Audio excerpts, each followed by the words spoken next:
നമസ്കാരം. Evening business ന്യൂസിലേക്ക് സ്വാഗതം. ആദ്യം പ്രധാന വാർത്തകൾ. 47ാമത് ആസിയാൻ ഉച്ചകോടിക്ക് തുടക്കം. ഇന്ത്യയും ആസിയാൻ രാജ്യങ്ങളും തമ്മിലുള്ള പങ്കാളിത്തം സ്ഥിരതയുടെയും വികസനത്തിന്റെയും നെടുംതൂണെന്ന് പ്രധാനമന്ത്രി. ഡൊണാൾഡ് ട്രംപ് മലേഷ്യയിലെത്തി. ചൈന US വ്യാപാര കരാർ ഉടനുണ്ടാകുമെന്ന് സ്കോട്ട് ബെസന്റ്.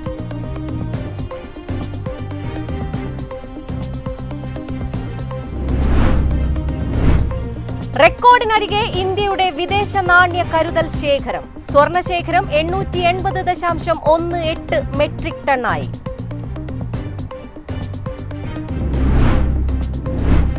അദാനി ഗ്രൂപ്പിലെ വമ്പൻ നിക്ഷേപങ്ങൾ US-ലെ ആഗോള ഇൻഷുറൻസ് കമ്പനികളുടേതെന്ന് റിപ്പോർട്ട്. LIC ആണ് അദാനി ഗ്രൂപ്പിന്റെ പ്രധാന നിക്ഷേപകർ എന്ന വാർത്ത വിവാദമായിരുന്നു. കൊച്ചിയുടെ പ്രധാന ആകർഷണങ്ങളിലൊന്നായ ചീനവലകൾ നാശത്തിന്റെ വക്കിൽ. 15ഓളം ചീനവലകൾ ഉണ്ടായിരുന്ന ഫോർട്ട് കൊച്ചിയിൽ ഇപ്പോൾ അവശേഷിക്കുന്നത് 8 ചീനവലകൾ മാത്രം.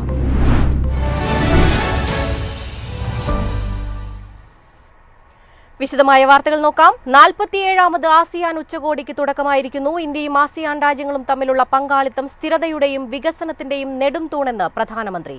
2026 ആസിയാൻ ഇന്ത്യ മാരിടൈം സഹകരണ വർഷമെന്നും നരേന്ദ്രമോദി പറഞ്ഞു. 22ാമത് ആസിയാൻ ഇന്ത്യ ഉച്ചകോടിയിൽ വീഡിയോ കോൺഫറൻസിലൂടെ പങ്കെടുക്കവെയാണ് പ്രധാനമന്ത്രി നരേന്ദ്രമോദിയുടെ പ്രസ്താവന. ഇന്ത്യയും ആസിയാൻ രാജ്യങ്ങളും ചേർന്നാൽ ആഗോള ജനസംഖ്യയുടെ ഏകദേശം 1/4 പ്രതിനിധീകരിക്കുന്നത്. വ്യാപാര ബന്ധങ്ങൾ മാത്രമല്ല, സാംസ്കാരിക ബന്ധങ്ങളും രാജ്യങ്ങൾക്കിടയിലുണ്ട്. ഇന്തോ പസഫിക് സംബന്ധിച്ച ആസിയാൻ ലക്ഷ്യങ്ങളെ രാജ്യം പിന്തുണയ്ക്കുന്നു. ഇന്ത്യയുടെ വികസിത് ഭാരത് 2047 ലക്ഷ്യവും ആസിയാൻ കമ്മ്യൂണിറ്റി വിഷൻ 2045 ലക്ഷ്യവും സംയോജിക്കുമ്പോൾ അത് മനുഷ്യരാശിക്ക് ശോഭനമായ ഭാവി വാഗ്ദാനം ചെയ്യും. 21ാം നൂറ്റാണ്ട് ഇന്ത്യയുടെയും ആസിയാന്റെയും നൂറ്റാണ്ടായിരിക്കുമെന്നും അദ്ദേഹം കൂട്ടിച്ചേർത്തു. ആസിയാൻ രാജ്യങ്ങളുമായുള്ള ബന്ധം കൂടുതൽ ദൃഢമാക്കുന്നതിന്റെ ഭാഗമായാണ് അടുത്ത വർഷം മാരിടൈം സഹകരണ വർഷമായി ആചരിക്കുന്നതെന്നും അദ്ദേഹം വ്യക്തമാക്കി. അതേസമയം മലേഷ്യയിൽ നടക്കുന്ന ഉച്ചകോടിയിൽ പ്രാദേശിക സുരക്ഷ, വ്യാപാര ബന്ധങ്ങൾ, US തീരുവ ഭീഷണി തുടങ്ങിയ വിഷയങ്ങൾ ചർച്ചയാകും. US president Donald Trump, Chinese പ്രധാനമന്ത്രി ലീ ചിയാങ്, ജപ്പാൻ പ്രധാനമന്ത്രി Sanae Takaichi, Brazil president Lula da Silva, ദക്ഷിണാഫ്രിക്കൻ പ്രസിഡന്റ് സിറിൽ രാമഫോസ തുടങ്ങിയവർ മലേഷ്യയിലെത്തിയിട്ടുണ്ട്. ഇന്ത്യൻ സംഘത്തെ വിദേശകാര്യമന്ത്രി S ജയശങ്കറാണ് നയിക്കുന്നത്.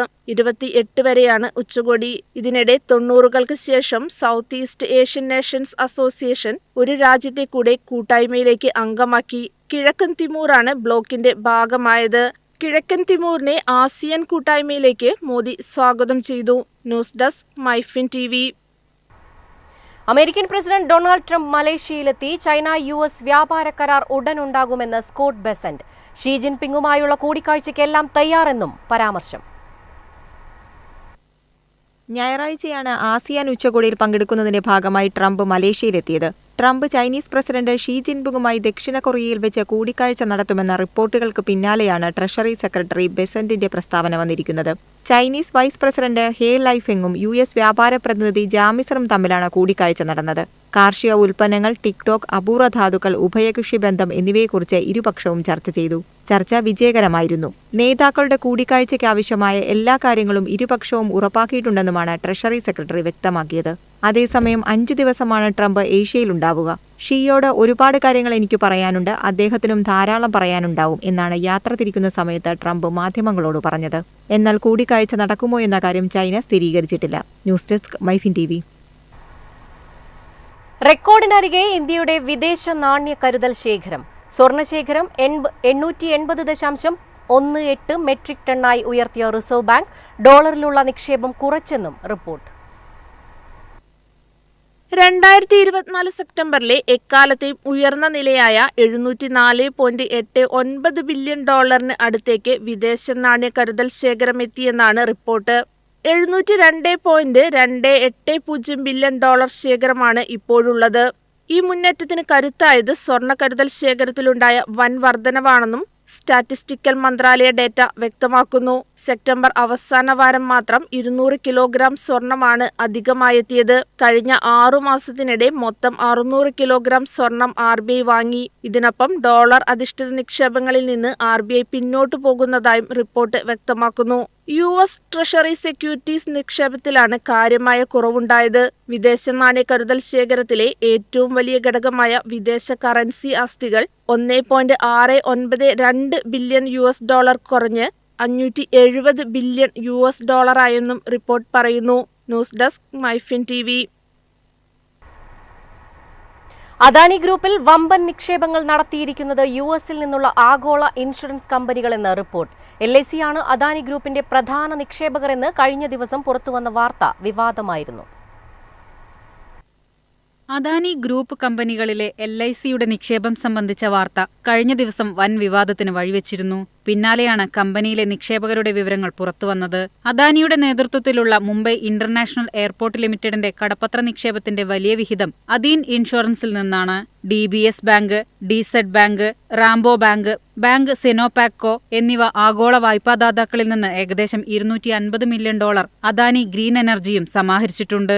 S&P ഗ്ലോബൽ റേറ്റിംഗിന്റെ ഓഗസ്റ്റിലെ റിപ്പോർട്ട് പ്രകാരം നടപ്പുവർഷത്തിന്റെ ആദ്യ പകുതിയിൽ $10 ബില്യൺ പുതിയ വായ്പകളാണ് അദാനി ഗ്രൂപ്പ് സ്വന്തമാക്കിയത്. പുനരുപയോഗ ഊർജ്ജ വിഭാഗം, അദാനി എന്റർപ്രൈസസ്, പവർ ട്രാൻസ്മിഷൻ എന്നിവ ഉൾപ്പെടെ ഗ്രൂപ്പിലെ വിവിധ സ്ഥാപനങ്ങൾക്കാണ് ഇതിന്റെ നേട്ടം ലഭിച്ചതെന്നും മാധ്യമ റിപ്പോർട്ടുകൾ പറയുന്നു.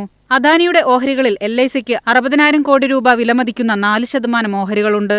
ഇന്ത്യയിലെ ഏറ്റവും വലിയ ഇൻഷുറൻസ് കമ്പനിയായ LICയിലൂടെ ഇന്ത്യയിലെ മികച്ച കമ്പനികളിലെ നിക്ഷേപ മൂല്യം 15.6 ലക്ഷം കോടി രൂപയാണ്. News desk MyFin TV. പ്രധാന വാർത്തകൾ വീണ്ടും.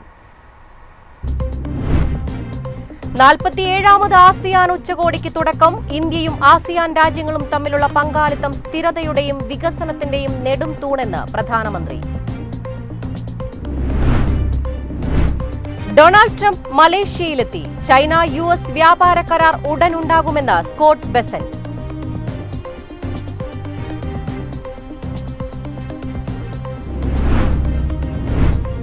റെക്കോർഡിനരികെ ഇന്ത്യയുടെ വിദേശ നാണ്യ കരുതൽ ശേഖരം. സ്വർണ ശേഖരം 880.18 മെട്രിക് ടണ്ണായി.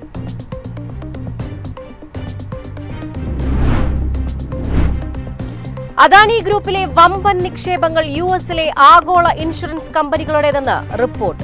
LIC ആണ് അദാനി ഗ്രൂപ്പിന്റെ പ്രധാന നിക്ഷേപകർ എന്ന വാർത്ത വിവാദമായിരുന്നു. കൊച്ചിയുടെ പ്രധാന ആകർഷണങ്ങളിലൊന്നായ ചീനവലകൾ നാശത്തിന്റെ വക്കിൽ. 15ഓളം ചീനവലകൾ ഉണ്ടായിരുന്ന ഫോർട്ട് കൊച്ചിയിൽ ഇപ്പോൾ അവശേഷിക്കുന്നത് 8 ചീനവലകൾ മാത്രം.